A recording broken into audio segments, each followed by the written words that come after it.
Alright you guys, what's up and welcome back to the 98 English course. In today's recording we're going to be talking about Unit 3, Work and Business. So let's hop right in. Obviously we start with the key vocabulary and then we move on to the listening. Okay? Go after me. Achievement, advertisement, agriculture, applicant, application, background, bank, bank clerk, boring, builder, bus, bus driver, cooperative, comfortable, computer, confident, construction, employ, employee, employer, employment, explanation, factory, farm, farmer, finance, friendly, government, hobby, imaginative, independent, interest, interview, kind, leisure, manager, manual worker, manufacturing, office worker, organized, patient, personality, professional, punctual, responsibility, retail, salary, C, shop, shop assistant, smart, trainee, transport. Okay, you guys? Now, let's move on to the listening. And what do we have here? Looks like we have 8 pictures, okay?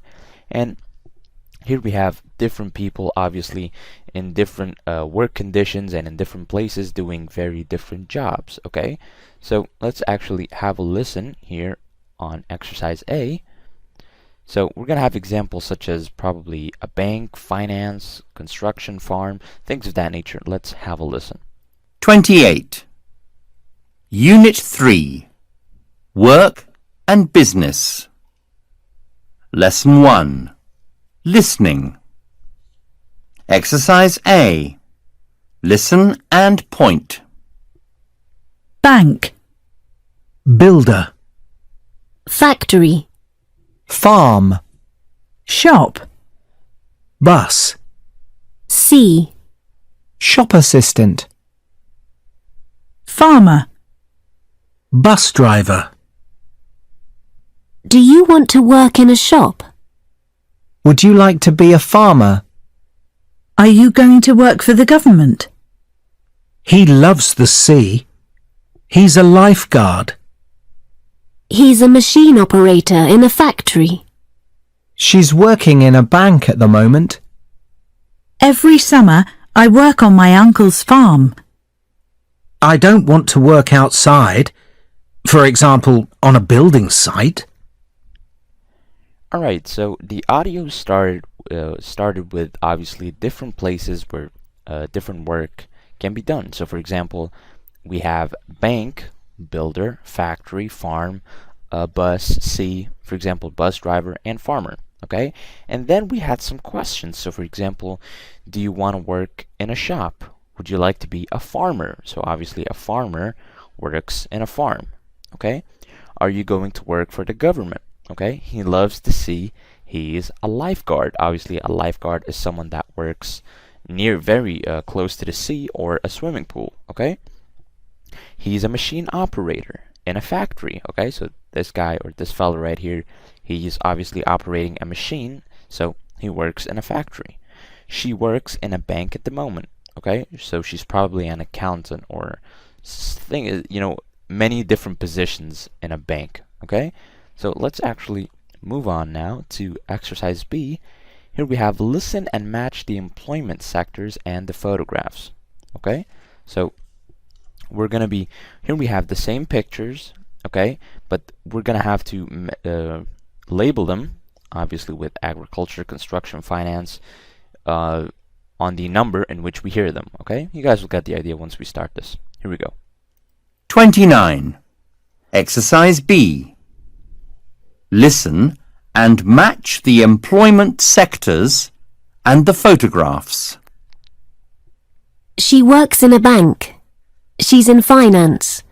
Okay, so she works in a bank. We can tell that this is a bank and finance. Obviously, things related to money. So one will be finance, okay? They are builders. They're in the construction sector. Okay, so they are builders, obviously, number 2, and they are in the construction sector. So here we have construction, the word, so construction will be number 2. He works on a machine in a large factory. He's in manufacturing. Okay, so he works on a large machine in a factory, so he's manufacturing. So 3 will be manufacturing. He grows crops and raises animals on a small farm. He's in agriculture. Okay, he grows crops on a small farm, probably a farmer, and he is in agriculture. So agriculture will be number 4. He's a lifeguard on the beach. He's in the leisure industry. He is in the leisure industry. Obviously, depending on the pronunciation, you can say leisure or ledger. Both are correct. Okay? So here we have lifeguard in the leisure industry. So number 5. She's a minister. She's a very important person in government. Okay? Obviously, she's a minister and someone that works in the ministry. Any ministry is an important person. So number 6 will be government. He's a bus driver. He works in the transport sector.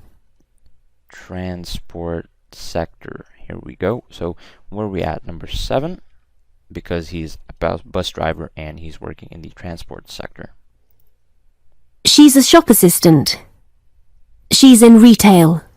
She is a shop assistant, so she works in retail. So, right? So here you guys go. 4, 2, 1, 6, 5, 3, 8, 7. Okay? Pretty easy stuff so far. Now let's move on. Okay. Here we have exercise C. Let me actually open this up. Okay. So what do we have? We have listened to part of a lecture about employment in the UK, and then we're going to have to complete table 1. Okay, so here's what I want you guys, because this is actually quite long, so at around 3 minutes. So we're going to only play it once, alright? And what I want you to focus on, you're going to hear a lot of information.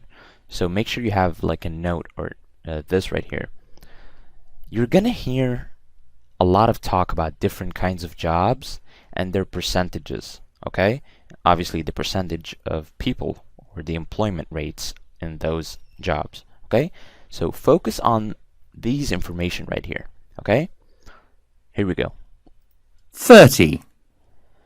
Exercise C. Listen to part of a lecture about employment in the UK. Complete Table 1. I'm going to talk to you today about employment sectors. Perhaps you are thinking already about work after university. Which sector do you want to work in? I'm going to tell you about employment sectors in the UK. Then I'm going to ask you to do some research into employment sectors in your country. Okay, so first, where do most people work in the UK? According to a survey by Labour Market Trends in June 2004, most people in the UK work in the government sector. Does that seem strange? Remember, most doctors and nurses work for the government. Most teachers in schools, colleges and universities work for the government. And of course, there are many clerks and typists in local government offices. 28% of people in the UK work for the government in one way or another. Okay, so let me actually pause this for a second here. So as you can see, this is what it means to work for the government. So obviously this is the transport industry, for example. Here we have agriculture, here we have manufacturing, okay? So this is the most suitable picture, or pictures I should say, that represents working for the government. And she said, if you guys were paying attention, that 28% of the of employment in the UK, people work for government. Okay? Now let's move on. 28%. In second place in the survey, we have the leisure and retail industries. Leisure and retail. Leisure means hotels and holiday travel. Retail means shops, of course, and supermarkets. Britain is a popular holiday destination, and 20% of people in Britain work in hotels, restaurants, and shops. Okay, so let me pause it here. So obviously UK is a popular place for tourists as well. So here we have the leisure industry, for example. So we have shops, obviously fashion shops, restaurants, that sort of thing. And here we have the picture of a swimming pool, obviously representing, you know, swimming and obviously going to the sea and things of that nature. So she said there's about 20%, so 20% of the population works in the leisure sector, okay? Finance is in third place. 16% of people, that's 1/6, work in banks, insurance companies, etc. Okay, so here we have obviously pictures of money and coins. So finance is the third biggest sector that people work in the UK at around 16%, okay? 1/6, 16%. So 16% of people work in either banks, insurance companies, and obviously places of that nature, okay? So that's government first, 28%, leisure and retail second with 20%, and finance third on 16%. What's fourth? Agriculture, perhaps? No, not nowadays. At one time, most people in Britain worked on a farm, but now only 1% are in agriculture. Okay, so here we have pictures of agriculture, right? So once upon a time in the UK, agriculture was really popular, but nowadays, since obviously the world is constantly changing and advancing better or getting better and better every decade, it's now at around 1%, okay? So that's quite low actually. Manufacturing is not very important now either, but still 15% work in that sector. Okay, so she said that manufacturing is really not that important in the UK currently. So we know that things can change and probably will change in the future, obviously depending on the country and other factors. But for now, around 15% of the population still works in that sector. After manufacturing, we have transport at 7% and Transport, simple one, 7%. Not much needed to talk about here. construction at 6%. And construction right below it at 6%. Okay, so this is the picture for construction, a shovel and a helmet. Other industries like fishing make up the remaining 7%. Okay, so now with these numbers we have around 7% remaining, and these are called other. So for example, fishing and other job sectors that are not really noticeable, so around 7%. So now we get a total of 100% for all of these different job sectors. So, from fourth down, we have manufacturing on 15%, transport 7%, construction 6%, and agriculture just 1%. Have a look at those figures for a few minutes. Do you think they are similar in your country? Alright, pretty simple stuff so far. That was actually a really good exercise, you guys. Now, let's move on. What do we have here? Here we have, look at the photographs of different types of workers. Okay, so now we're gonna look at different types of workers And you guys are going to tell me, obviously I'm going to be looking at the pictures, what are these workers or different types of workers called, because each one has a different name, okay? So let's go. 31. Exercise D1. Listen and check. A. Cleaners, builders and farm workers are manual workers. B. People in charge of companies or offices are managers. C. Secretaries, typists and clerks are office workers. D. Doctors, lawyers and teachers are professionals. Okay, and let me actually just elaborate a little bit here on these pictures. So why do we call cleaners and manufacturing workers and farmers manual workers? And that's because they do things manually. It comes from the word manually. So it just makes sense to call them manual workers. Okay? And here we have B, we have managers. Why do we call these people managers? And that's because they manage places such as businesses, shops, restaurants, offices, things of that nature. They manage the place, what happens, what goes in and out. They do the stuff that needs to be done by a manager, and hence why they're called managers. Okay? And then C, we have office workers. Who are office workers? Anybody can be an office worker. Okay, so we have an accountant, a typist, a programmer, a secretary. Okay, so all of these people work in an office. Mind you, by the way, managers can also work a lot of the time in offices, but these guys spend most of their time in an office. Okay, so hence why they're called office workers. And finally, we have professionals. So why are these people called professionals exactly? And I think part of the reason is obviously the prestige of being, for example, a surgeon or a doctor or even a lawyer, a judge, for example.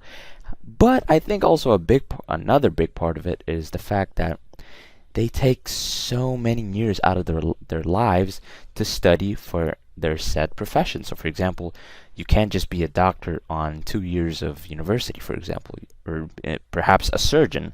A surgeon takes years upon years to perfect his skill in order to be successful. You know what I mean? Hence why they're called professionals. Same thing with a judge, for example. He spends many years as a lawyer first. Okay? Now you guys get the idea.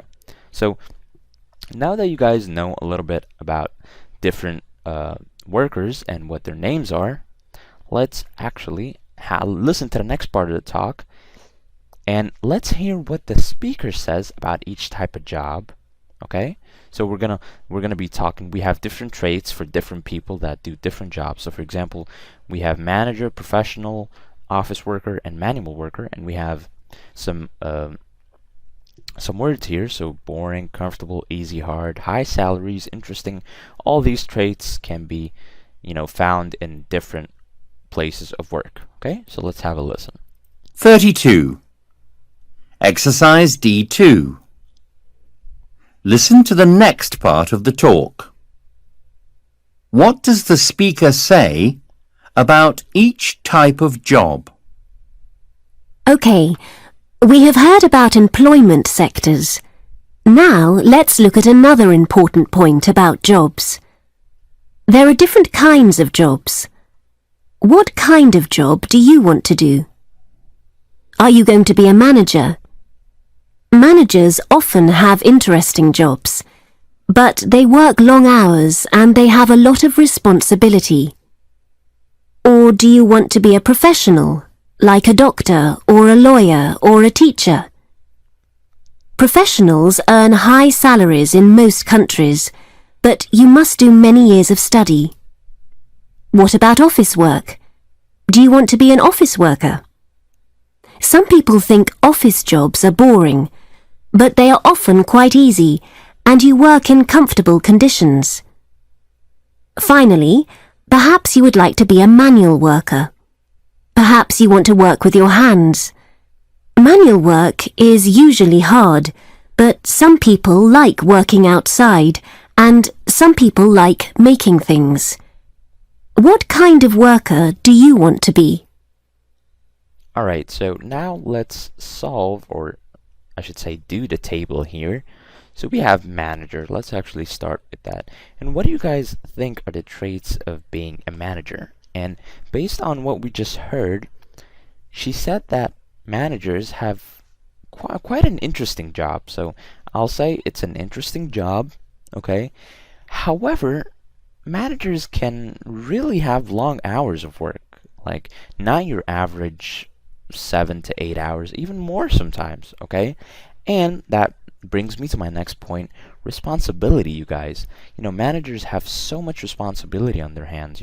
A business could come crashing down if a manager is not careful about what he's doing, or if he's, doing things wrongly, okay? So managers have a lot of responsibility, long hours. However, their work can be quite interesting, depends on how you look at it, okay? Now, let's move on to professional workers. And it's a known fact that professionals make high salaries. Everybody knows that a surgeon makes so much money. However, you must, and notice how she said must, you must complete years upon years of study, okay? Like, trust me, you're not gonna be a surgeon at 22 years old. That's not how it works. You're gonna take time. You're gonna start your career when you're in your 30s if you're a professional, okay? So, years of study is needed, and obviously you get high salaries. Now, let's move to an office worker, and this is personally, my favorite, and I'd say it's for a lot of people as well, because it offers kind of a nice combo between things. So it can definitely be boring, depends on how you look at it, and if you're someone that's an extrovert, so someone that likes going out, that likes meeting people, that likes talking to people, this job, or this job type, I should say, will probably be quite boring for someone like you, sitting for 7 hours a day on a desk, basically just staring at a screen. This can be really boring, right? However, work or not, you're basically in relatively, or not really, it's relatively easy, right? That's what I'm trying to say. So the work itself is really not that hard compared to, like, for example, a surgeon that has to do heart surgery every 2 days, right? So your job is nowhere near as tough. You get the idea? And you're working in comfortable conditions, so you have your own office for the most part. I know some people work in cubicles, but for the most part, you have your own office, you have your own air conditioner, you're having fun, cup of coffee, things are looking good, okay?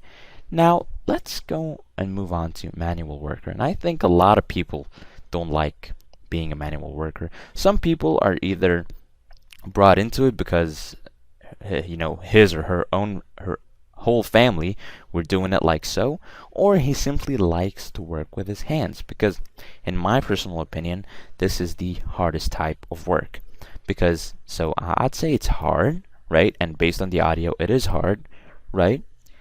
And let me tell you this, a lot of people, or not a lot of people, some people like to make their own things. So for example, that enjoyment you get when you fix something on your own without having to call the plumber or the carpenter?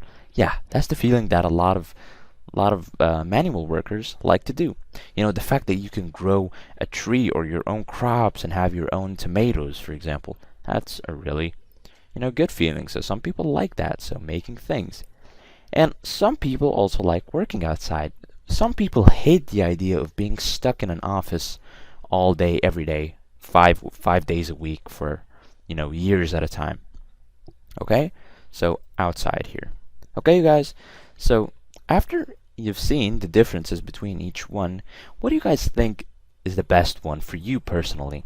And this answer will be obviously based on you and your personality, okay, and what you can tolerate in terms of boredom and what you should sacrifice, because there's always sacrifice when choosing your field or whatever you want to do for work, right? You're always gonna have to sacrifice something for something else. You know what I mean? For me, obviously, I'm the type of person that enjoy. I can handle sitting for long periods of time doing office work, but I do think that over time it may get repetitive very quickly. So you're gonna have to find the trade-off or a job that balances the two. I know a lot of people love the professional work, and actually a lot of people or a lot of teenagers are willing to put in the years of study, except when they realize in their 5th year that they hate being a doctor and then their life is about to fall apart. But I'm just kidding, by the way. This is sarcasm. Okay? So you have managers, obviously, and a lot of office workers become managers over time. That's what you guys don't know. So a lot of people can become managers. It's not, one type of job and it's said and done. Okay? Let me know, or let your friends know and your classmates know what your preferred work style is. And now let's move on. So what do we have? Okay, so here we have exercise E, and you guys, this is actually a pie chart. I know you guys know this. We talked about this before in the 97 course, right? Predict the numbers and percentages, right? So listen to the last part of the talk, right? So here we have a table, right? We have, we're gonna complete it, okay? So it's a U.S. employment by type of worker, obviously on August 2010. And here we have the number of people in millions. So if I write 1 here, or 7 or 8 or 20, it means 20 million, so in millions, right? And then beside it is its percentage based on 100% percentage. Okay, you guys? Pretty simple stuff. And this is obviously based on 120 million people. So the numbers here should all correlate to 120 million in the end. All right? So let's have a listen. 33. Exercise E2. Listen to the last part of the talk. How easy is it to get each type of job? Well, the world is changing. At one time, nearly everyone was a manual worker. But what about today? It is difficult to get accurate figures for different kinds of jobs, but I have some information from the United States. In the United States, there are about 120 million people with a job. 50 million are manual workers. 50 million, that's about 42% of the workforce. Okay, so manual workers in the US, obviously based on 120 million people working, we have 50 million of those in manual work, right? And that's about 42%, right? So 42 means, yeah, that's 42% of the whole workforce in manual work, okay? In second place, we have office workers. There are about 35 million office workers, which is 29% of the workforce. Okay, so second we have office work, and office workers come at around 35 million, right? And around 29%. Okay, so 29% of the workforce in the United States is office workers or office workers. Next, we have professionals. They account for 22 million jobs, which is 18%. Okay, we have, so before last, we have professionals. And professionals are at around 22 million. And what is that? Around 18, right? So yeah, 18% of the workforce are professionals. Okay? Finally, there are managers. There are 13 million managers in the USA. That's 11% of the total workforce. Okay, and finally, we have managers. So managers come at around 13 million, and percentage is 11. So 11% of the workforce are managers. Now, let's check. Do we have anything else? Okay, nothing. So now, take a look at this pie chart, you guys. Now, I talked about this before, but let me say it one more time. When I'm looking at a pie chart, I want to try my best to look at the biggest one first. Okay? Okay, so here, for example, I want to write these 4 types of workers onto the pie chart. So I have 4, so blue, red, green, and purple, right? I want to put each one based on how big the color is. So for example, I have the color blue here, and it's the first one here.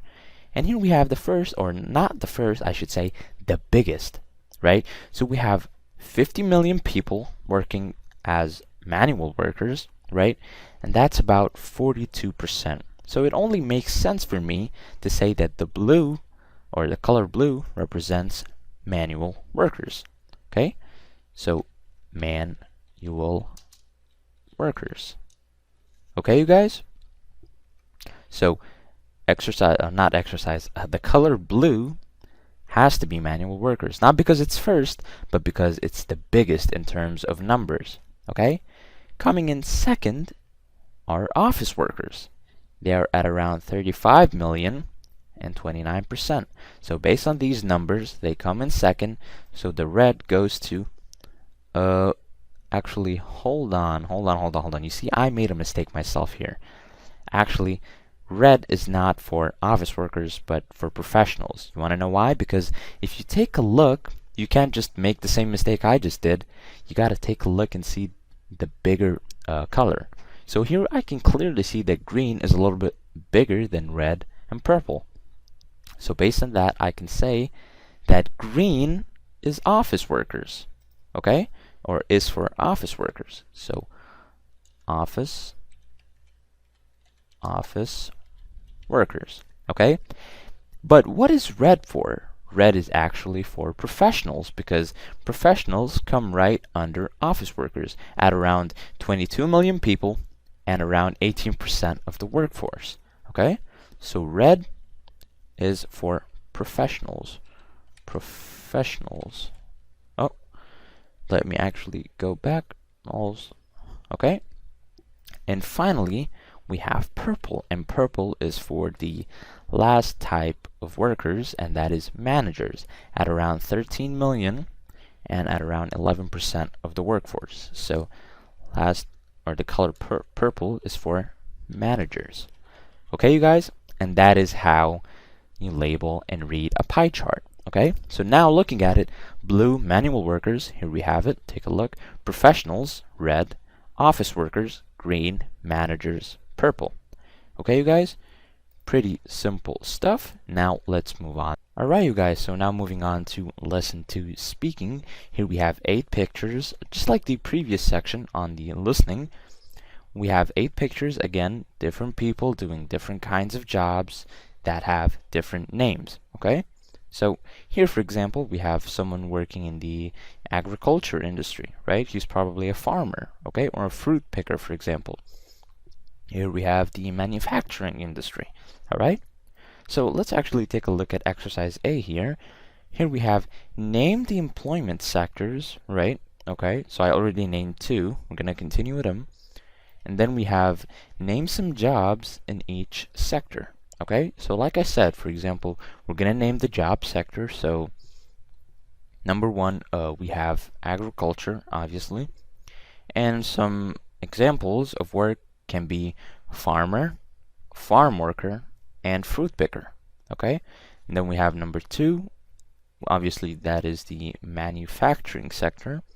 And examples on that include engineer, factory worker, factory manager. Right? And then we have number 3.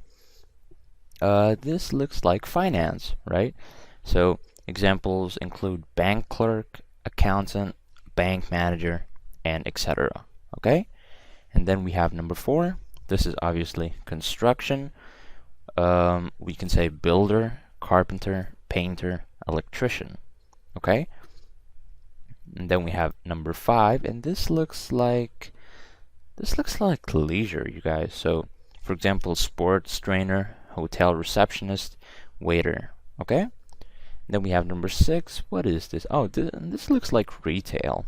So I can say probably shop assistant, shop manager, checkout operator, and for example, shelf stacker, right?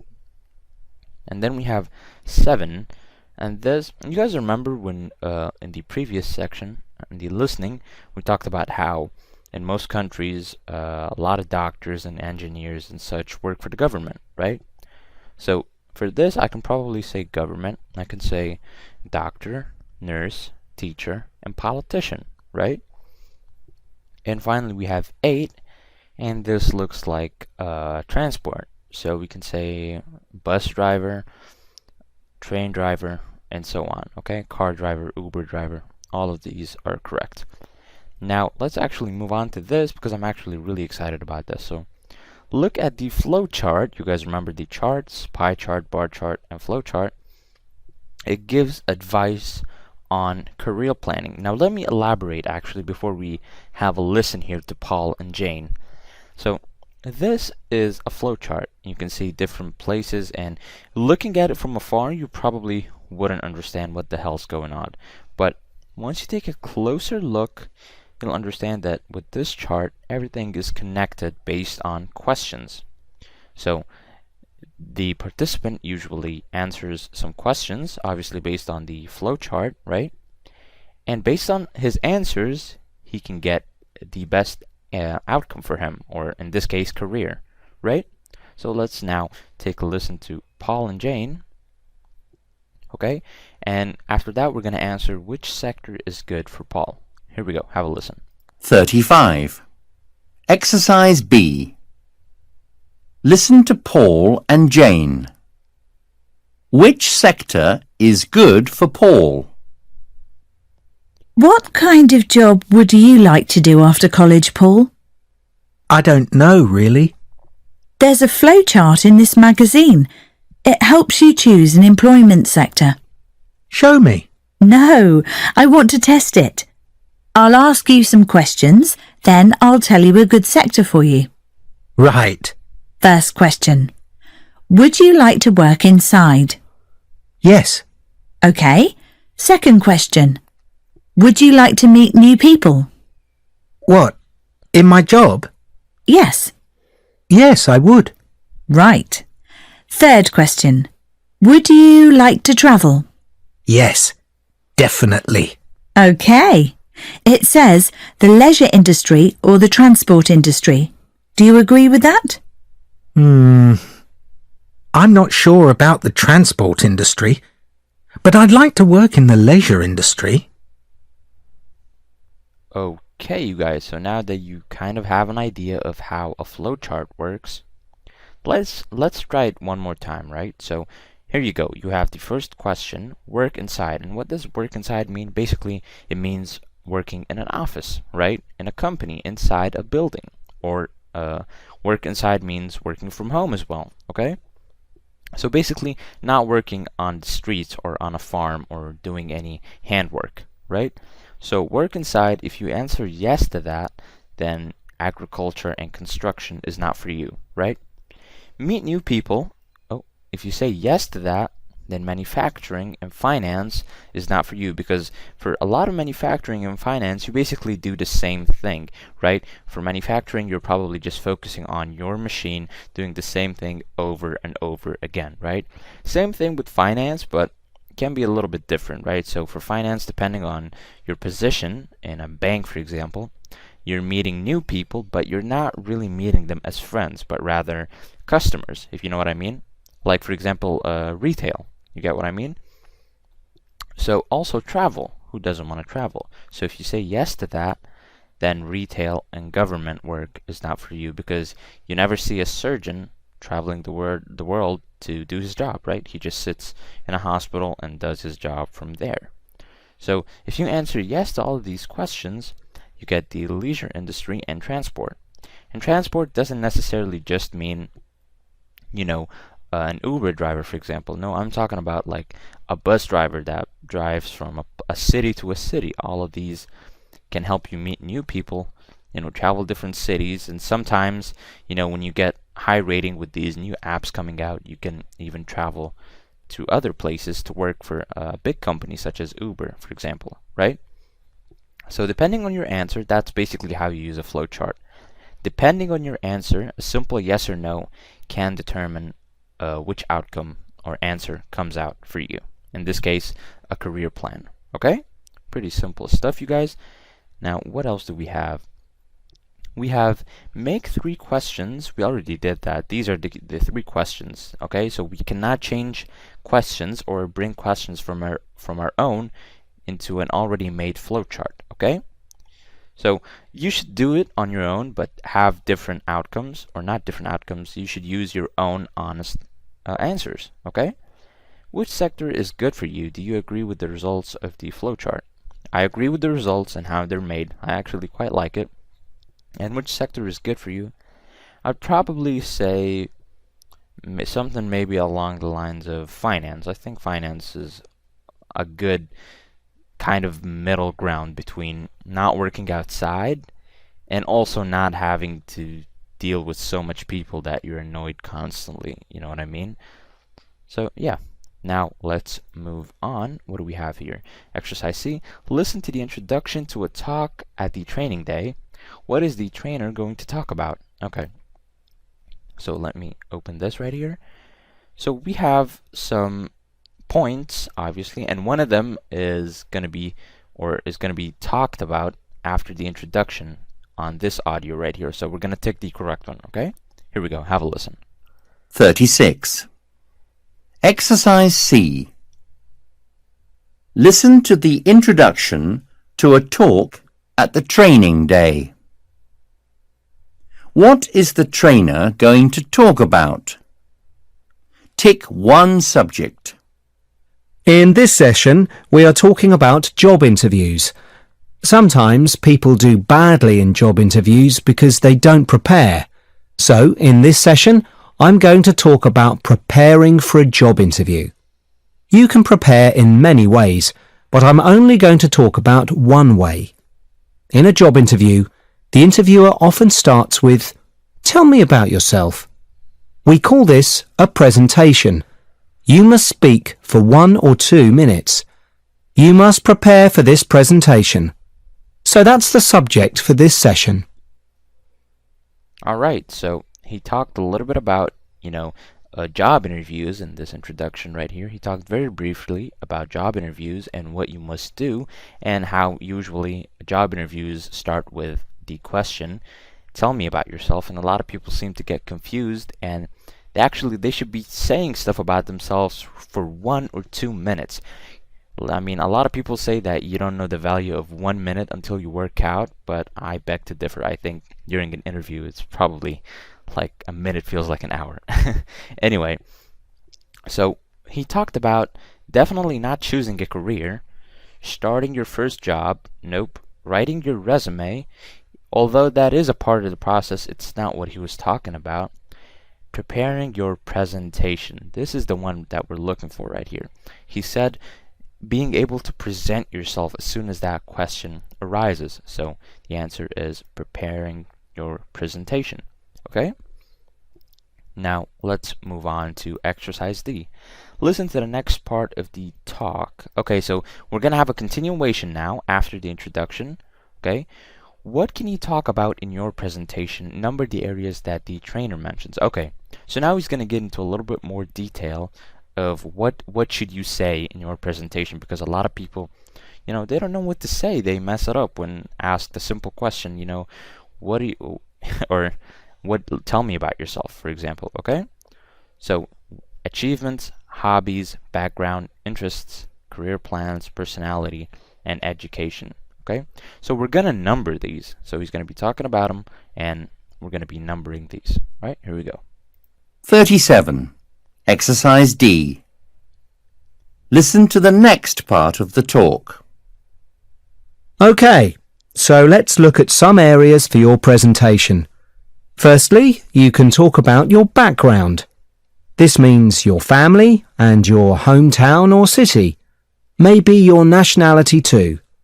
Okay, let me pause it for a second here. So number 1 will be background. So you usually start your answer with talking about your background. So you can talk about your family for a bit, hometown, nationality, but make sure it's not excessive. Okay? Next, talk about your education. Tell the interviewers about your school and your university.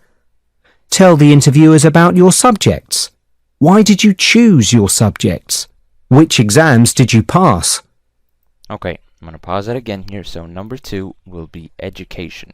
And the reason for that is that you got to let whoever's going to hire you or whoever's interviewing you, you got to tell them your education. What do you have? Do you have a high school diploma? Do you have a bachelor's degree, for example? Do you have any extra tests or exams that you have under your belt? IELTS, perhaps? Things of that nature, okay? So your education is very important. Thirdly, talk about any achievements. Maybe you learnt to play the piano, or maybe you were captain of the football team. Finally, Okay, I'm going to pause it right here before he keeps going. So the third point that you can talk about is your achievements. You can talk about really big achievements, obviously if you've achieved them, or you can, if you're just, if you're a 22-year-old still looking for a job, you can start with some small stuff. So for example, learning to play the guitar. It's not an easy instrument, right? Simple things like, for example, figuring out how to edit a video, figuring out how to do this, how to do that, basically any achievement of your own. Being able to travel, for example, okay? So talk about your achievements, and also don't make it excessive, okay? So like the background, just keep it to a minimum, right? But I don't want you to go into an interview, being handicapped. Talk like you're talking with your friends, right? Just make it simple. talk about your future career plans. What would you like to do in the future? Why? Alright, so finally, the last one, where is it? So career plans, okay, so number 4. And actually, I wanted to talk just a little bit in more detail about career plans. So what he means here is you can talk about, obviously, what do you want to do if after you get hired. Like, the question usually comes like this. The interviewer says, where do you see yourself in 5 years, right? This is just off the top of my head. And you gotta answer that, and please, please, don't ever answer with, I want to be making more money, right? That's a question, that's basically a recipe for disaster. I know that a lot of people go get jobs for money. It's a part of life. Money motivates people, I get it. But you don't want to make it obvious that you only care about the money. Even if that's the only thing you care about. I understand, look, money's good, but you gotta do your homework before showing up, So say stuff along the lines of maybe, I like the field and I'd like to strive in it, for example. I'd like to take my career to the next step by, doing more stuff, maybe being an investor later in life, maybe having a family. You know what I mean? But don't go completely off topic. Try to stay on track with your career. Okay, you guys? Pretty simple stuff. And I actually really like this audio right here. So now, let's move on. What else do we have? Okay. Here we have exercise E. Look at some sentences from a presentation. Okay. Let's open this. Okay, so here we have some sentences, right? And based on these sentences, we're gonna label them with each sector. So we have background, achievements, career plans, and education. Okay? Let's have a listen and then we'll mark them together. 38. Exercise E2. Listen and check. I have a certificate in first aid. I have 2 brothers and 1 sister. I passed the secondary certificate with 83%. I want to work in the leisure industry. I was head girl at my secondary school. I went to secondary school in Rome. I'd like to be a manager. I'm from Recife in northern Brazil. Alright, you guys. So now let me elaborate a little bit more on what each sector here is gonna, or which of these information goes with what sector. So first one, I have a certificate in first aid. What do you guys think this one is? I have a certificate in first aid. That's correct. It's an achievement, right? So we have achievements, certificate in first aid. Number 2, I have 2 brothers and 1 sister. This is really simple background. We're talking about family, so background. C, I passed the secondary certificate with 83%, right? And this is going to be education. You're talking about your certificate, right? I want to work in the leisure industry, right? And this is going to be a career plan, right? So you're still not working in the leisure industry, but you want to, right? I was head girl at my secondary school. That's an achievement, right? So you're happy that I was head girl at my secondary school. I went to secondary school in Rome. You're talking about education here, right? I went to secondary school in Rome. I'd like to be a manager.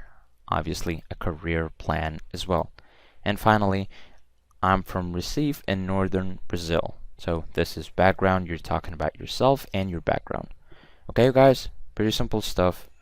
Anything else? Let's see what we have here.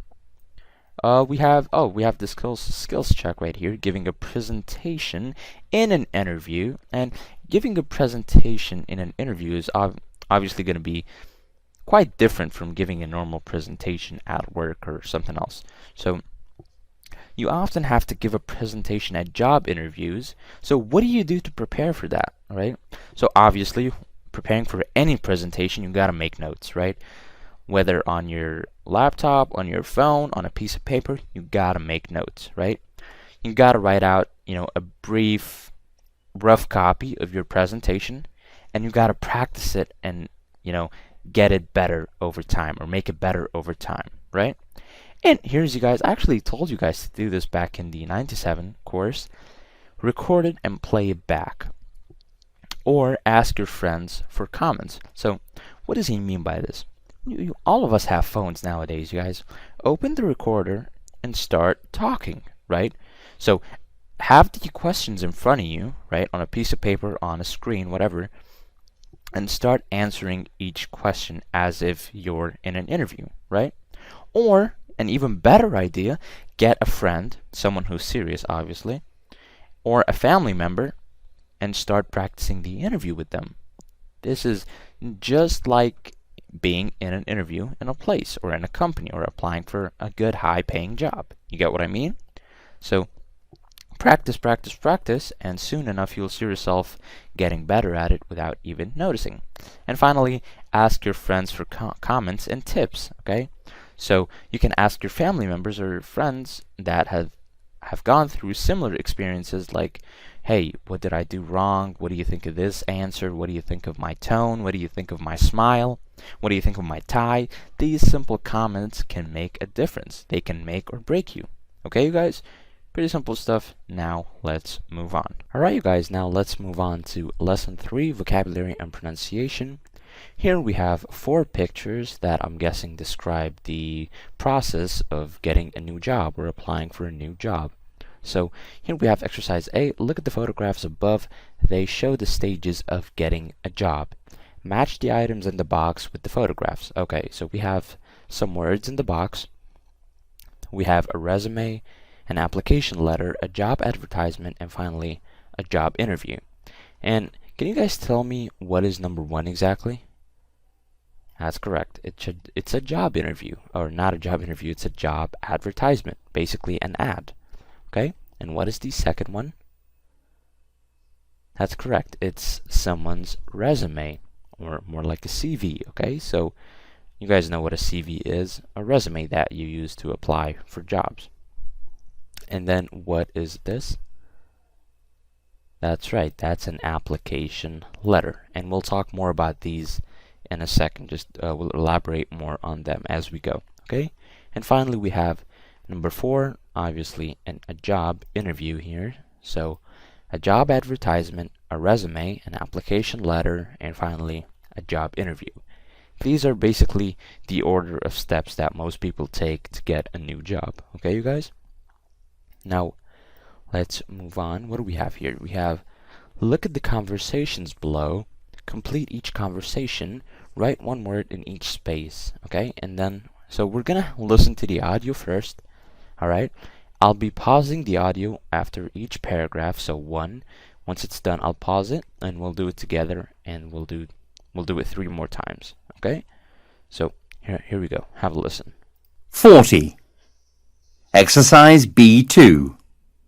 Listen and check. 1. Did you see this job advertisement? No, I didn't. What's it for? Superstore is looking for a trainee manager. Are you going to apply? Yes, I think so. Alright, so that was number 1. So A said, dash, you see this job advertisement, obviously a question mark, so we're going to write did. So, did you see this job advertisement? B answers, no, I didn't, or no, I did not. So, didn't, what's it for? Obviously a store named Superstore, dash, for a trainee, looking for a trainee manager. So, Superstore is looking for a trainee manager. And then B, we have dash, you going to apply? Asking a question, and we're going to say, are you going to apply? A answers, yes, I think so. So yes, I think so. Okay? Easy stuff so far. Let's keep going. 2. Can you help me with my job application? Sure. What's the problem? They want my resume and a covering letter. What do I put in the letter? Tell them about yourself. Then tell them the reasons that you are applying for the job. Okay, that was number 2. So here we have A says, dash, you help me with my job application. So I'll say, can you help me with my job application? B, sure, what the problem? So we'll probably say, what is the problem? Okay, or what's the problem? Using an apostrophe S. Both are correct. They want my resume and a covering letter. What do I put in the letter? That's what she said. So they want my resume and a covering letter. What do I put in the letter? B answers by saying, I think it was tell them, or them is already written. So tell them about yourself, then tell them the reasons that you are applying for the job. Okay, you guys? 3. Thank you for coming to the interview. Thank you for inviting me. Let's start with some background information. Certainly. Tell me about yourself. Alright, so number 3, thank you for coming. What's that? That's correct. Thank you for coming to the interview. Then A says, thank you for inviting me. C, let's start. What did she say? Let's start with some background information. A answers, certainly, and the great question that everybody fails at apparently, tell me about yourself. I was kidding, by the way. You prepared for that question, you set yourself up for success. 4. This is the manager of Superstore. We met yesterday at the interview. Oh, yes. Hello. Hi. We would like to offer you the job of trainee manager. That's wonderful. We want you to start in the purchasing department. Yes, of course. Okay, now let's do this. This is the manager of, of Superstar. Or Superstore, not Superstar. We met yesterday at the interview. Okay? Oh yes, hello. Hi. We would like to offer you the job of trainee manager. Okay? That's wonderful. We want you to start in the purchasing department. So in the purchasing department. And finally, yes, obviously the word of course. Okay? Pretty simple stuff, you guys. Now, let's move on. What do we have here? Here we have make phrases using the verbs and nouns below. And let me actually open this so you guys can get a better view here. Okay? So here we have see, apply for, write, prepare, have, talk about, earn, and work, okay? These are verbs, and here we have nouns, and let's try and make, some phrases. So obviously, what do we use with see? I can say, see a job advertisement, right? And then apply for, what do you apply for here from these nouns? That's correct. You apply for a job, right? And then we have write. What do you write when preparing for a job? That's correct. You write a resume. Prepare a presentation. You guys remember when we talked about preparing a presentation for your job interview? And then obviously have an interview. Talk about yourself. Earn a salary. And finally, work long hours. All these three are in the correct place. Okay? So as you can see, still these phrases are actually in correct order of getting a job most of the time. So see a job advertisement, apply for a job, write a resume, prepare a presentation, have an interview, talk about yourself, earn a salary, and finally work long hours. Okay? What else do we have? Here we have, look at the words in the table. Okay, so let's actually open this right here. Okay, complete the table with the missing words. Okay, so we have verb, noun as in a person, and finally an adjective, right? So we're going to be using kind of the same word but in different situations. For example, if it's a verb, noun as in a person, and if there's, room for adjective, we'll do that as well. Okay? So here we go. We have the noun application. What is the verb? I can say apply, right? Is that not a verb? I'm applying for something, so that's a verb. Apply. Noun becomes application. Noun, but as a person, becomes applicant, you guys. Okay? Applicant. And no adjective, right? What's the second word? Here we have noun, person, we have employer. So that means the verb will be employ, when you employ someone to work for you, right? So employ. Noun will be employment, right? Noun, employment. And I can also say here for noun, person, employer, and I can also say employee, right, you guys? And for adjective, I can probably say unemployed. So un, and here I can say employed. Okay? Here I have, for the noun, I have interview. So for the verb, believe it or not, I can also say interview. So both are correct. So interview as a verb or interview as a noun depends on how you use it in a sentence. Okay? And for noun as a person, I can say interviewer, right? The guy giving the interview. And I can same as employer and employee, interviewee.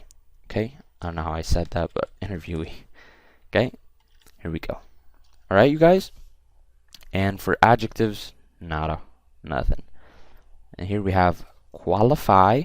For noun, I can say qualification, right? You guys know that. So verb, qualify, noun, qualification. Okay? And then I don't have a noun, person, doesn't let me write it down. And here we have, for adjective, I can say unqualified, right? Unqualified, unemployed, right? And what do we have? We have trainer as a noun, person. So I can say verb. This one's really easy, you guys. You should be able to figure this out. So for verb, I can say train. For noun, I can say training, right? For noun, person, I can also say trainer and trainee again.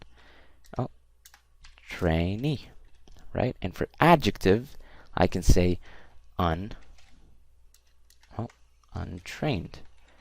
Or not here. I mean, it's correct. I just got it right in the other space. Untrained. Okay, so apply, application, applicant.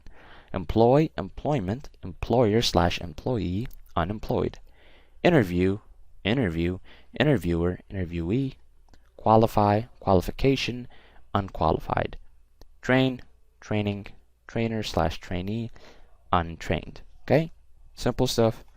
Let's see if we have anything else. Okay, this one looks really interesting. Okay, so we have employers want people with life skills. What life skills do you have now? Okay, obviously, I mean, this question right here is just for you, so everybody's gonna have his own personal life skills. Not everyone has the same. Some people have less, some people have more. So just thing is, be honest with these things. No one's gonna mock you or anything, so just be honest. So I'll do it, so why not? So here we have, at university, I always get to lectures on time. And for me personally, I consider myself a punctual person, so punctuality is really important for me. So always being on time is something that I take very seriously. I think that, you know, it's really unprofessional and not good for you to not have, you know, it's not really a skill, but more of a personality trait. Like, just be on time, man. Saves everybody the hassle and the annoyance that comes with it, you know what I mean? So just always be on time. So I always get to lectures on time, yes. I always do my assignments on time, yes. I always look clean and tidy. This one's a no-brainer, absolutely. I work well in groups. I actually do not. I prefer to be sort of a lone wolf, if you know what that means. Like, I just kind of like to do my own thing, you know, have my own style.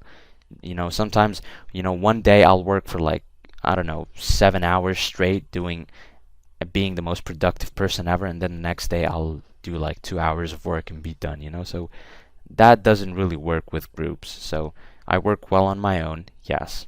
Okay? At home, I look after younger brothers or sisters. Yes, I do.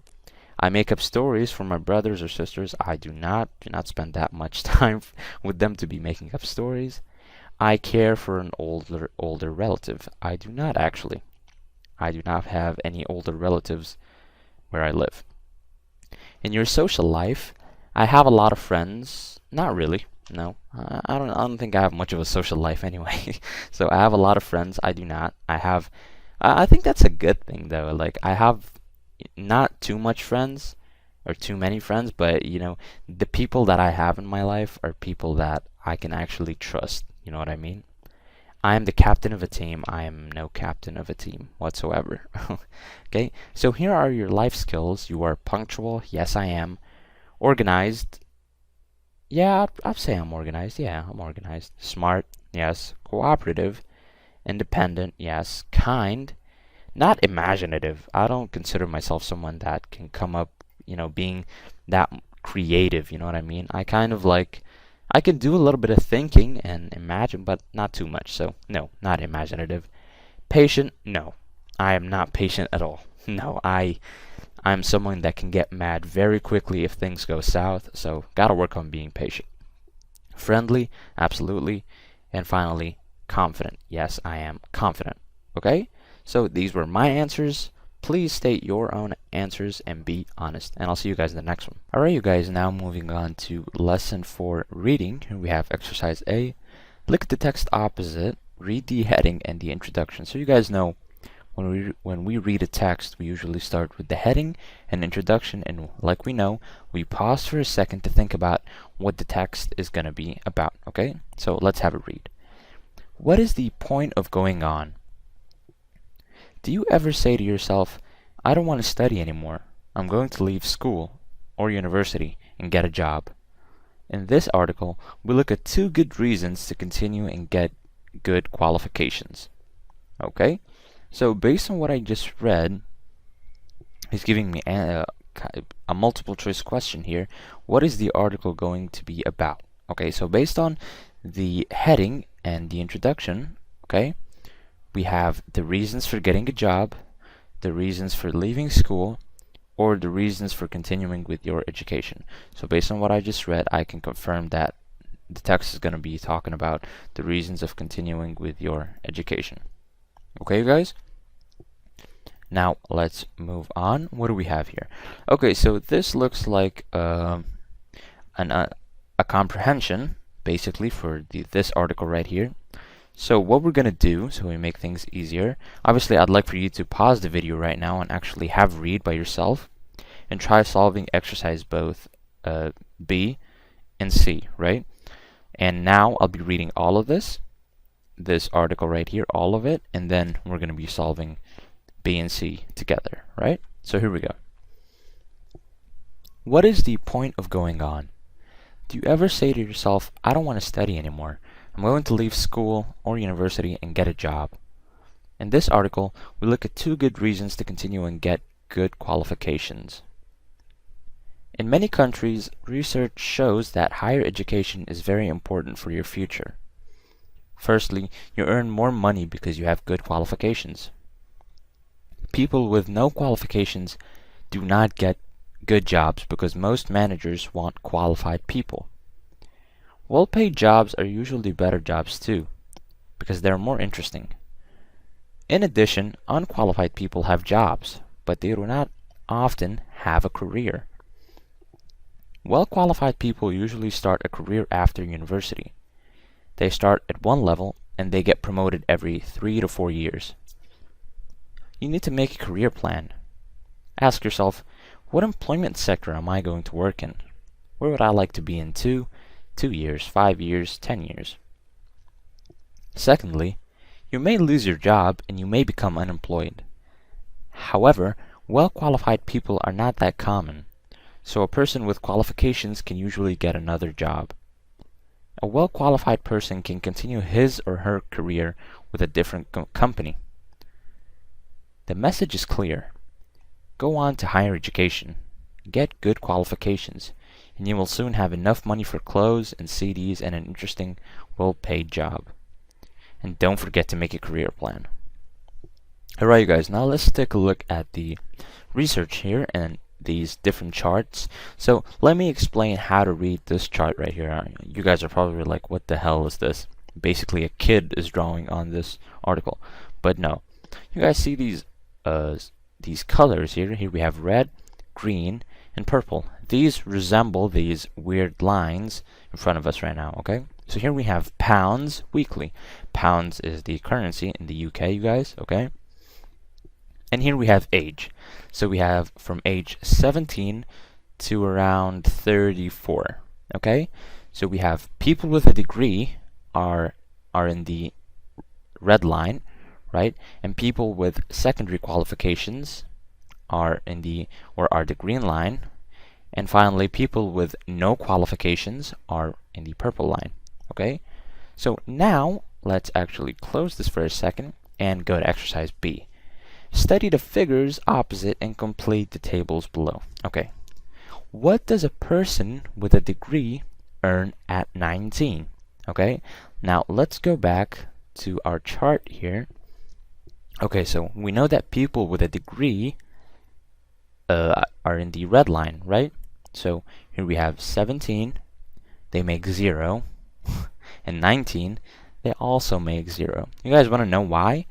Because common sense. Very few people actually have a degree at the age of 19. Hence why they make 0, right? You could have a side hustle, but then you're really not working with a degree, okay? So we'll say for number 1, 0. What does a person with a degree earn at 19? 0. Now, number 2, what does a person with a degree earn at 30 years old? Now, let's go back.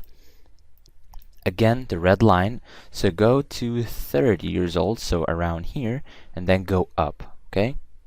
Up, up, up, up, up, up, up. What do we have here? This looks like it's around 560. So 560 weekly pounds, okay? So an average person with a degree earns, obviously 30 years old, earns around 560 pounds a week, okay? What about a person with secondary qualifications? Okay, so a person with second qualifications, let me go here, is we have the green line. So people in the green line are people that have only secondary qualifications. Let's see. At 17 years of age, they make around They make around 50 pounds a week, right? And at around 18, they make 100. At 19, they make, how much do they make? Let's actually check this out. At 19, they make around 200. So that's even more than people with a degree, right? So when you want to pursue a good degree, you're playing in it for the long run, right? And that's the good thing to do, right? Any short-term gains you make doesn't really matter, right? You're playing this for the long haul. As you can see in the chart, later in life, the guy or girl with a degree makes so much more money than people with secondary qualifications and no qualifications. Okay? So, to answer question number 3, what about a person with secondary qualifications? We'll just say, based on each age, it ranges from either 50 to 450 pounds weekly, depending on the age. Okay? Now, here we have number 4. What about a person with no qualifications whatsoever? Okay, now let's take a look. So a person with no qualifications, obviously the purple line here, starting from 17 years of age, actually makes more than a person with secondary qualifications at the age of both 17. Oh yeah, no, that's just 17. So 17. The average person with no qualifications makes around 150 weekly pounds, or pounds weekly, right? And at around 19, that number goes up to around 200, so 200 pounds weekly, and goes a little bit more, so at around 220 pounds weekly at the age of 21, right? And as you go, it kind of remains stable. It doesn't really go much higher than that, but at around, I'd say 31 is when they hit the 300 pounds weekly mark, right? And only 2 years later, they make around 350 pounds, okay, weekly. So, not the best, but hey, people gotta live somehow. Okay, now let's check this out. Number 5, what happens to a person with a degree at age 22? So let's go to 22 here. This looks like 22. Okay, and a person, he said person with a degree, right? Yes. So a person with a degree at 22 makes at about, or starts making around 290 pounds a week. That's a person, or actually, no, I made a mistake. Yeah, something along 280, something of that sort, yeah. So around 280, 290 pounds a week. Okay, that's a person with a degree at the age of 22. Okay? Now, let me go here to this bar chart right here. Completely different chart, new style, or I should say similar style of viewing as well. So here we have degree, people with a degree, secondary qualifications, and people with no qualifications. And here we have percentages. But what are these percentages for? These are unemployment rates or unemployment percentages. Okay? So based on people with a degree, what's their unemployment rate? Okay? Because no matter what you have, there is always going to be people that are unemployed. Okay? The job of a country is to decrease unemployment rate as much as possible. Okay, you guys? So here we have number 6. What percentage of graduates are unemployed? And obviously graduates means people with a degree. So let's take a look. Here we have this bar right here. So when it ends, I'm going to go down, go down, go down. And around 2.5% of graduates are unemployed, which is not bad at all. Okay, so the less of them, the better. So 2.5% of graduates are unemployed. Unemployed means to not have a job. Okay, you're unemployed. You're not employed. You're unemployed. You don't have a job. And then number 7, what about people with secondary qualifications? Okay, so the percentage of unemployment for secondary qualifications skyrockets to 6%. Okay, now that's a big difference. So people with secondary qualifications, or the unemployment rate for people with secondary qualifications goes up to 6%.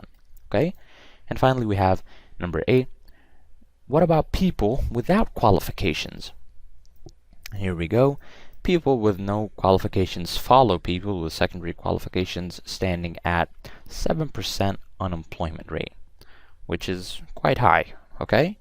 So here you guys have it. I hope you're able to understand how the charts work and how you can read them. Okay? Now let's move on. Here we have exercise C. What are the reasons for going on to higher education? Okay, so this is a question that is easily answered through the text here.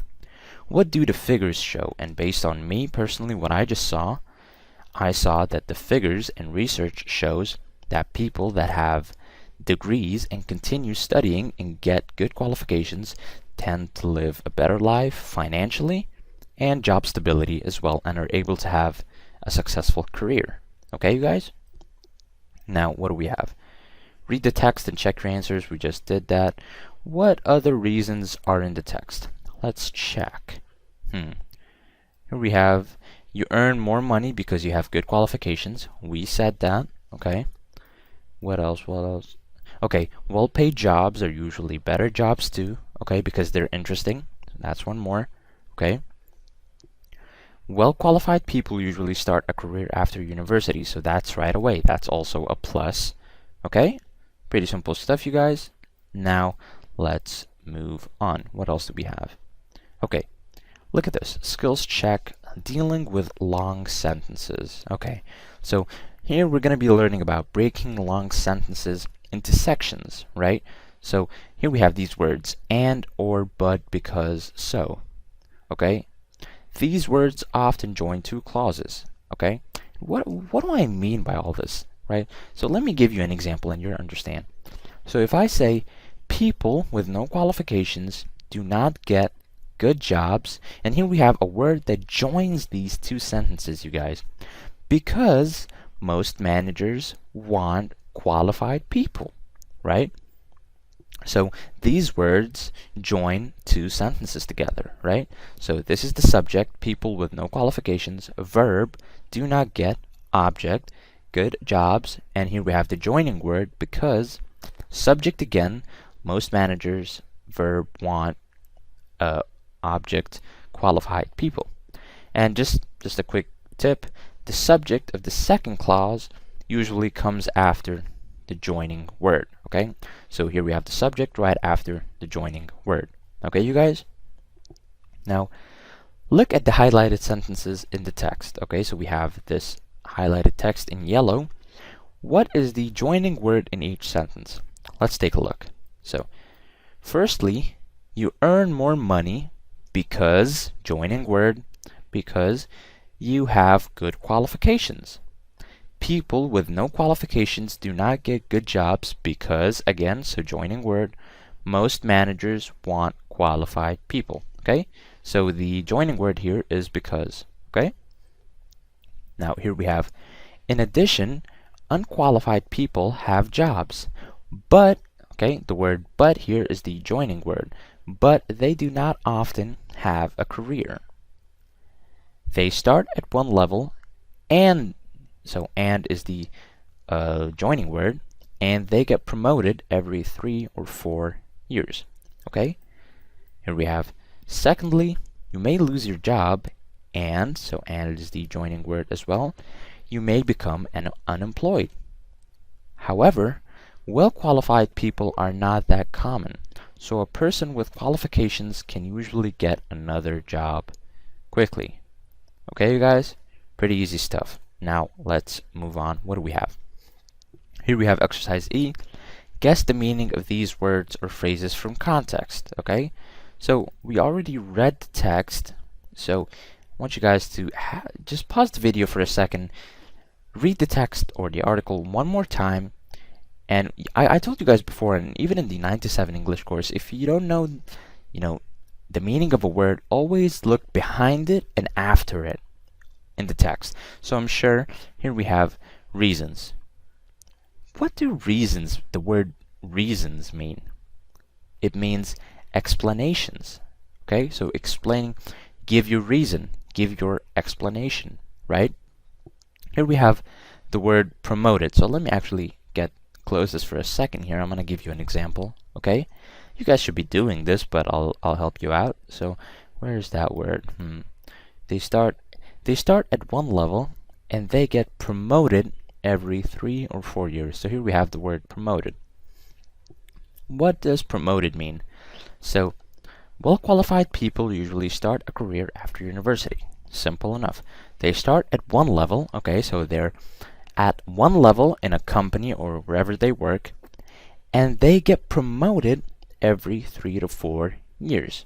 Okay, so based on what I just understood from the words before and after the word promoted, I can understand that I'm somehow leveling up. Kind of similar to a video game, but this time we're talking about real life.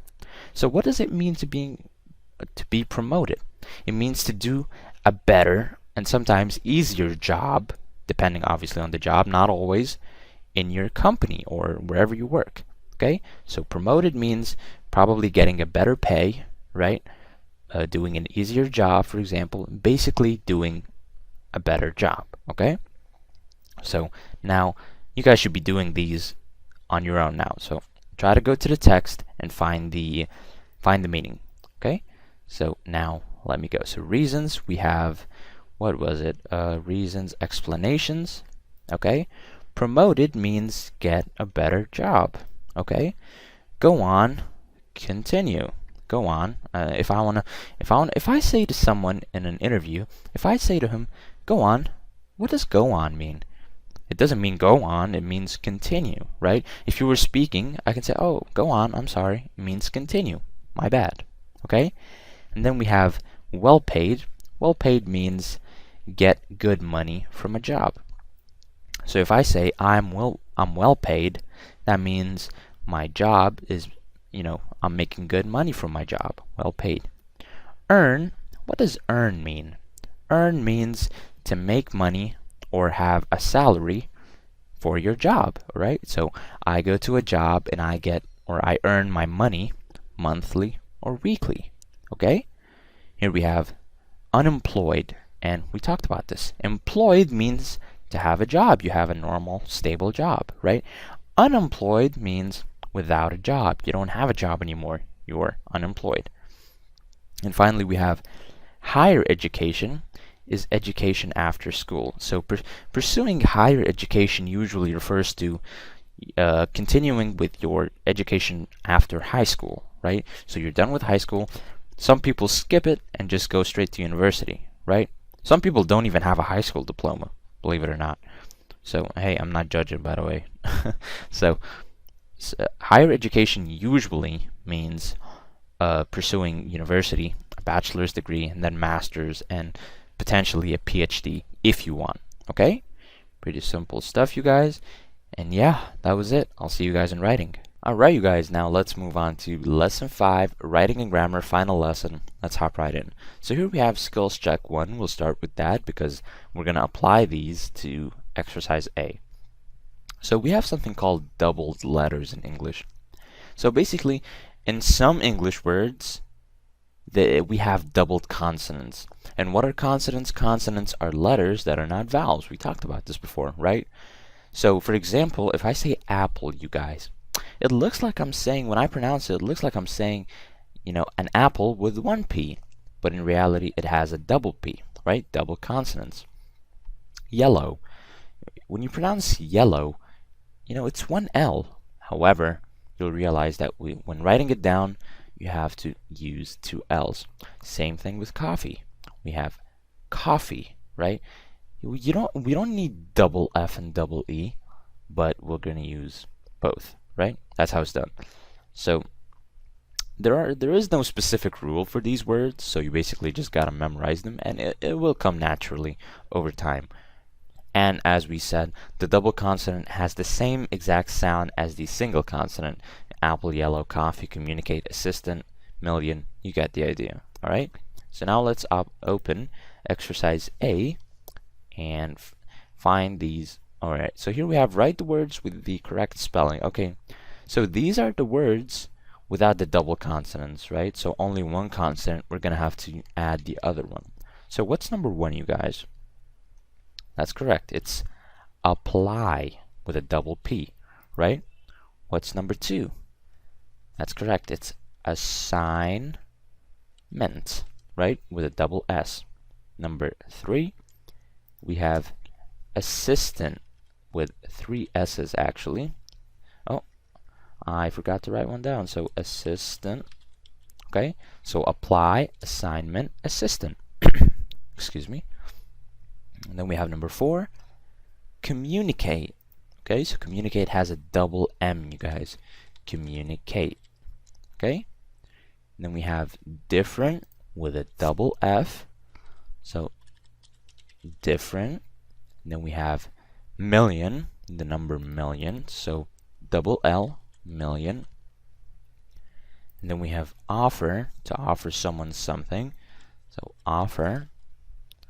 And office, everybody knows what an office is. So office. And we have professional.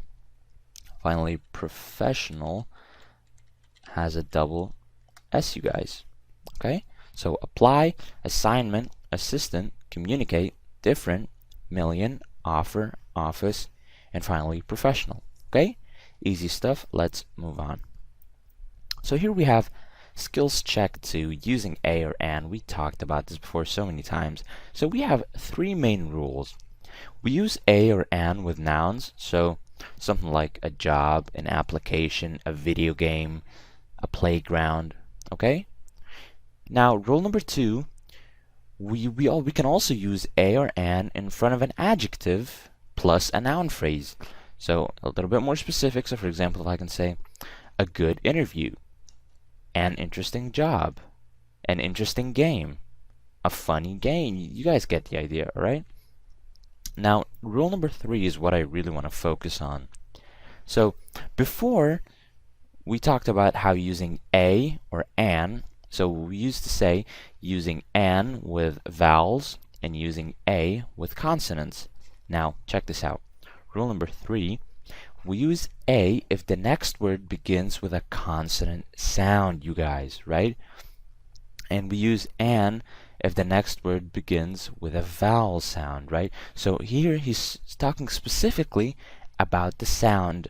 So it might be a consonant, but I might be able to use an with a consonant just because of the sound. You guys know, like a word like, for example, not a word, a letter like U, for example, right? A U has 2 different pronunciation styles. I can say an umbrella, right? Or I could say university. You see the difference? That sound, okay? So that sound is called a vowel sound, and we use an with that, right? But when I say you, when I say you, that's a consonant sound. So I don't say an university. I say a university, okay? So careful with the sound, and you guys will get the hang of it. So we have examples: a useful job, an honest person, right? So I don't say an horse, right? An honest. You see that sound? And we use an with that. So an honest person. And if I say, for example, a horse, I'll use a, obviously. So here, let me actually open this for you guys right here. So we have write a or an in front of each noun or noun phrase. Okay, so now we have, you know, some nouns and noun phrases, and we're going to be using either a or an. So number 1 is job, obvious consonant sound, so a bank manager or a bank, a manager, okay, pretty simple stuff, dash, advertisement, so that sound, so an, okay, email, so it has that it, so an email, office, office, so an office, okay, international, it has that it sound, so obviously an again, so an international bank, English company, again it, so an, okay, average salary, obviously an, one more time because European. Now check this out. There's an E, but we don't pronounce the E when saying European. We pronounce the U. So although there's a vowel here, we're gonna write a. So a European and not an European. Okay? You guys get the idea of how this works?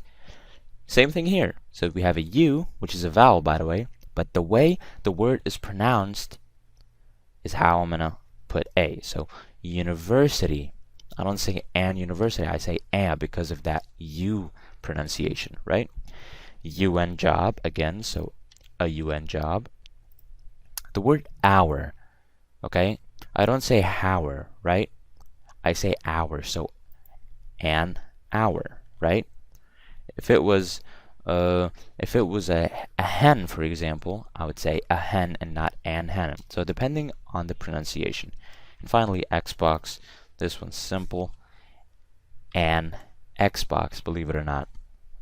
So although here we have a consonant, we're going to use an, and just because of the XX, that it, we still have that it sound, okay, just in the form of X. Okay, so an Xbox. Now let's move on, you guys. What do we have here? Here we have skills check 3, statement plus example. So in most essays and business letters, when writing obviously business letters, we often make a statement, then give an example. The example is obviously important because it helps people or the person reading the essay to understand or simply believe the statement, right? So let me give you an example here. Here we have, I'm a very confident person, and example, I am the captain of my local football team. Because obviously being confident means, or being a captain means you have good leadership skills. Okay, so that's a statement and an example shortly after. So whenever you're making a statement, you guys, always try to kind of give an example that resembles that statement, right? So here we have another example. I am an organized person. I always do my assignments on time. One that's really similar to this, I can say, I am a punctual person. I always arrive on time. That also makes total sense. Okay? Pretty simple stuff. Let's move on. So, what do we have here? Here we have exercise D. Look at table 1. Here we have, when do we use this pattern? Okay, so here we have this pattern right here. So subject, verb 1, verb 2, and other. So I am going to talk about Africa today. He is going to study in the USA next year. She is going to do mathematics. Alright, so he is going to do mathematics, for example. We are going to learn to find areas this lesson.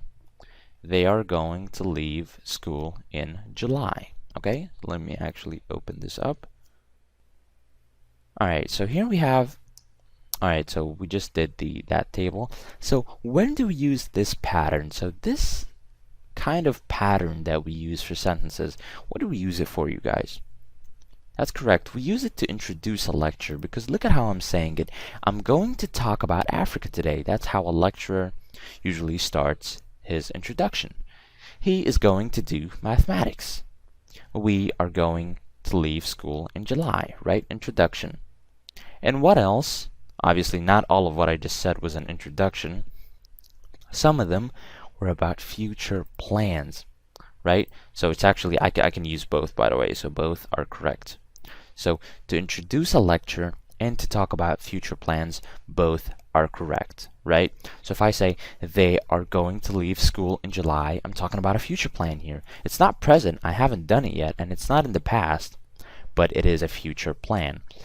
And to also introduce a lecture. I am going to talk about Africa today. Okay? So, pretty simple stuff, you guys. Now, let's move on. What do we have? Here we have exercise E. Look at table 2 and compare it with table 1. Okay, so here we have questions that start with verb to be, aka known as, or otherwise known as yes or no questions. So, are you going to talk about Mexico today? Is he going to do geography at university? is she going to study in Canada next year, right? So let me actually, here we have exercise E. How do we make yes or no questions with this pattern? So it's actually really simple. What we're going to be doing is we're going to be switching it up. So instead of the subject, we're going to switch the position of the subject, right? So instead of the subject being the first in the sentence that we start, we don't start with the subject. That's what I'm trying to say. We start with a verb. So in this case, verb to be. Okay? So I can say, instead of saying, I am going to talk about Africa today, if I want to make it a question, are you going to talk about Africa today? Right? So what else do we have? How do we make answers guess? It's literally in the in the first one here. So it's a yes or no question. So how do we make answers guess? So if someone asks me, are you going to talk about Mexico today? I can say, yes, I am, or yes, I will. All right, so yes, I will. No, I will not, right? Is he going to study in Canada next year? Yes, he is. Or no, he isn't. Okay? Are we going to learn how to write letters in this lesson? No, we're not. Or yes, we are. Okay? This is how you make answers. Now, look what we have. We have exercise F. Look at table 3 compared with table 2. So complete each question. Now let me actually open this so you guys can get a better view. So here we have table 2, yes or no questions, obviously, and then we have table 3, questions that have the question words. So what are question words? We have when, how, why, where, what. All of these are question words that we use in the beginning of a question. So here we have, are you going to talk about dash? If I use what here, right? What are you going to talk about? Now that's a question word that's used for a question, okay? And then we have, is he going to study next year? I can say, where? Where is he going to study next year? Dash, is she going to start school? I can say, when? When is she going to start school? And after that, we have, are we going to get to college? How? How are we going to get to college? Okay? And then we have dash, are they to leave next year? Or are they going to leave next year? I can probably say why. So why are they going to leave school? And you guys gotta notice that with question word questions and yes or no questions, we use the same style. So we have a verb and a subject and another verb and another verb, and then we have other, right? But the only difference is the question word. That's literally the only difference. So with the addition of a question word, you change the whole thing. All right? Pretty simple stuff. Now let's move on. What do we have here? Here we have exercise G. Look at table 4. Make 2 sentences from the table with the same meaning. Okay. Make 2 sentences from the table with the same meaning. Okay, so I want to work in a hotel. All right, and I would like to work in a hotel. I can probably say I'll probably say something along the lines of he wants to work in a restaurant, right? I would like to work in a school. Both of these are correct and have the same meaning. Write a yes or no question for each kind of sentence. Okay. So, I want to work in a hotel. I can probably say, do you want to work in a hotel? That can make sense, right? And a yes or no question would probably be, would you like to work in a hotel? Right? And we actually have them right here as well on table 5. So, do you want to work in a hotel? And would you like to work in a hotel? So, how can you answer each question? So, imagine someone asking you, do you want to work in a hotel? If I'm gonna answer, I'll probably say, no, I don't. Right? So do you want to work in a hotel? No, I don't. Or no, I do not. Or no, I do not want to work in a hotel. You can continue. Would you like to work in a hotel? No. Right? I can say no, or I can say, would you? No, I wouldn't. Would you like to work in a hotel? No, I wouldn't. Right? So here we have, make two sentences with the subject she. So make two sentences with the subject she. We can probably say, she wants to study in the US, right?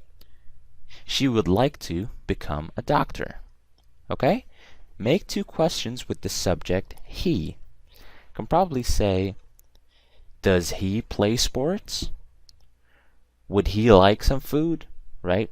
So does he play sports, and would he like some food? Okay? Now let's move on to the next page. Alright, you guys, now let's move on here. So, exercise A, read the sentences below. They all come from an application letter. Use a clause from the box to complete each sentence. And let's actually hop into the skills check first. Here we have using because and so. Okay, so these two words are similar, by the way, and they're both joining words. But take notice here about how we change up the information when using both. So, for example, I can say, I want to be a teacher because I like children. Or, I want to be a chef because I like food. Okay? Makes sense? Pretty simple stuff. So statement, joining word, and reason. Now notice how I'm going to switch it up when using the word so. So I'm kind of using the opposite style. So I like children, so I want to be a teacher. I like cooking, so I want to be a chef, right? I like sports, so I want to be a personal trainer. Okay? Just simple style. No matter, it just depends on when you use it and how you use it. You know what I mean? So here we have, let me actually open exercise A here. Here we have, I saw your advertisement for a trainee manager in the Daily News this morning. Okay, so this is an application letter, and we're going to have to choose and complete these sentences. Okay?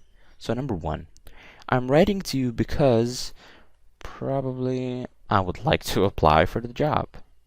Okay? So I'm writing to you because I would like to apply for the job.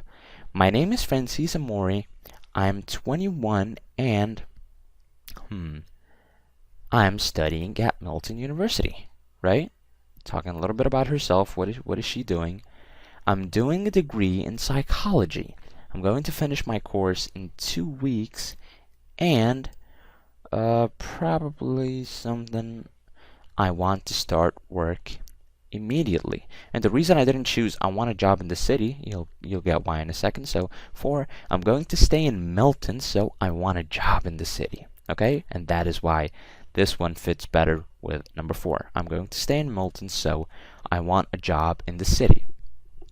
Number 5, I would like to work in the retail industry because I love working in shops, right?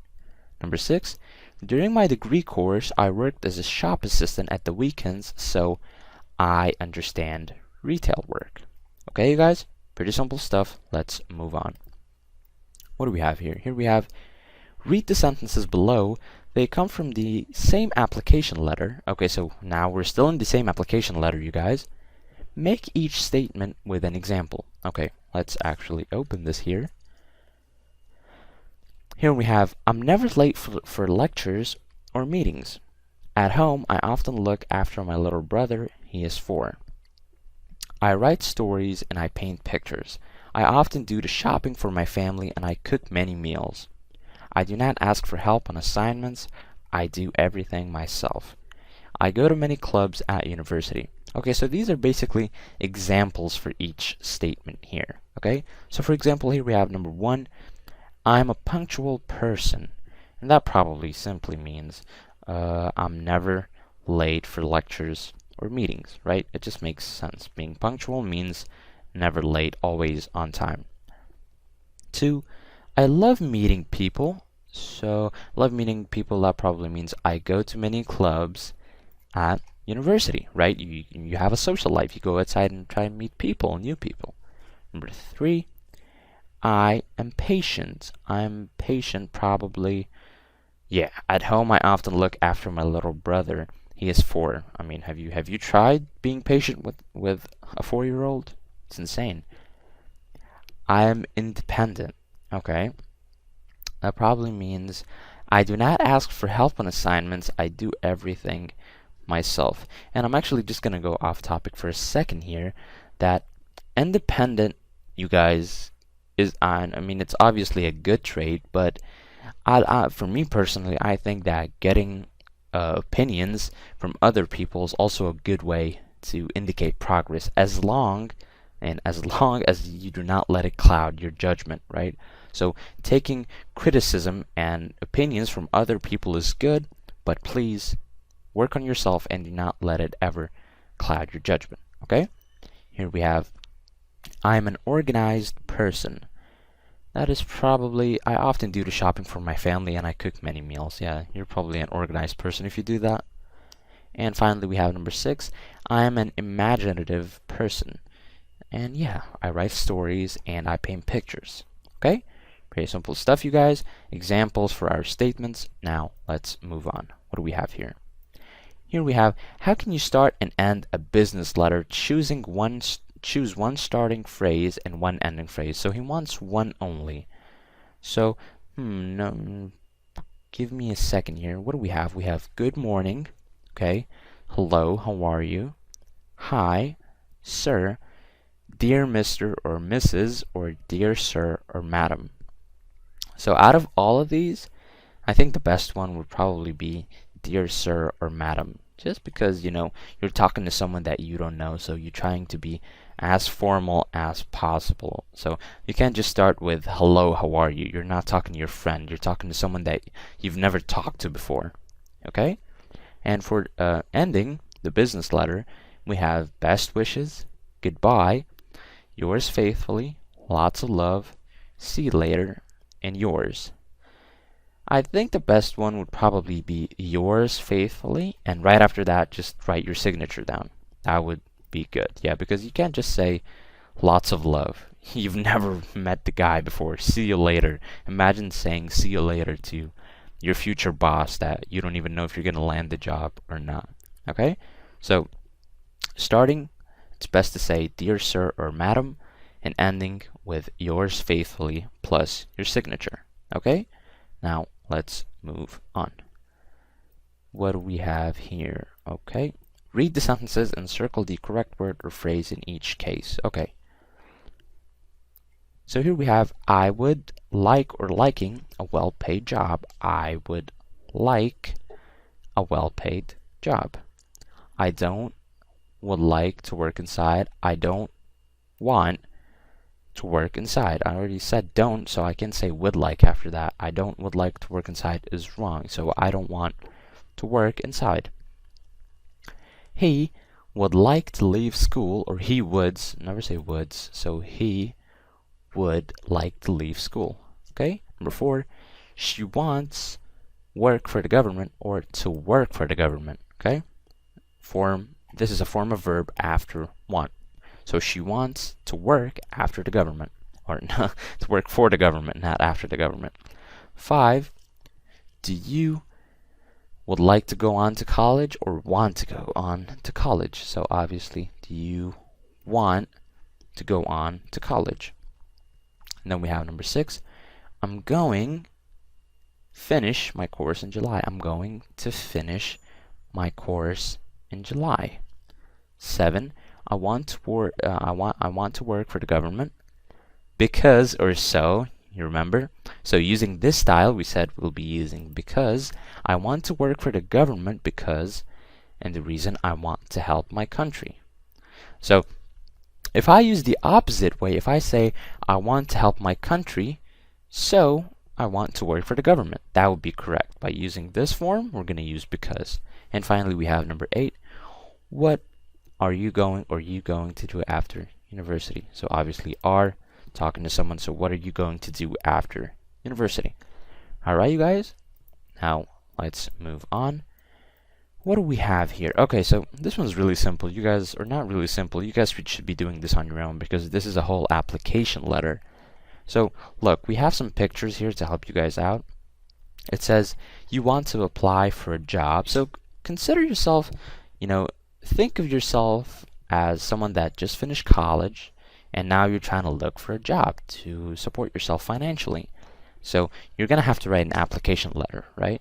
So start with making some notes, you guys, right? So ask yourself these questions. Where did I see the advertisement? What is the job exactly? What's your name? What's your age?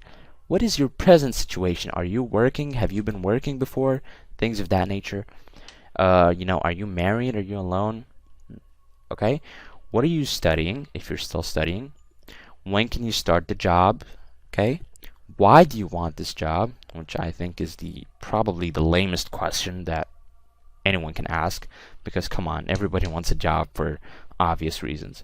Why are you good for this job? And I think that this is one of these questions that you're gonna have to really focus your answer and try your best to perfect an answer for this specific question. So spend a little bit more time on it. Why are you good for this job? Like, basically what anyone's trying to say to you is, how can I know like you're not replaceable? Like, how do I know that you're the one that I should choose? And that's when you should try and shine and get a great answer that impresses the interviewer or whoever's talking to you. Okay? Making some notes with these questions, and then start with the help of your teacher.